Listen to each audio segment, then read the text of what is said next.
There is a difference between men and women.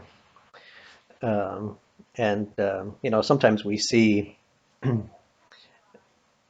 memes about why men's lifespans are shorter than those of women, and there's jokes made about that.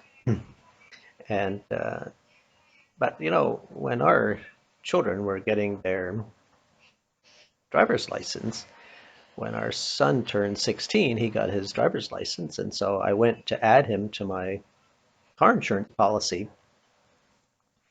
And when the insurance agent told me how much more it was going to cost me a year for my car insurance because of having him on the insurance, I was a little taken aback. I wasn't expecting it to be that much. And I was telling the insurance agent, wow, that seems like a lot of money. And he said, if it was a girl you were adding to your insurance policy, it wouldn't make hardly any difference.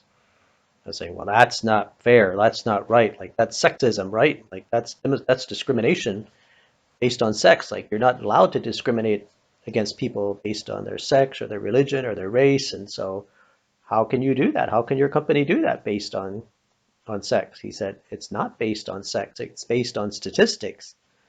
And young men have a lot more accidents than young women.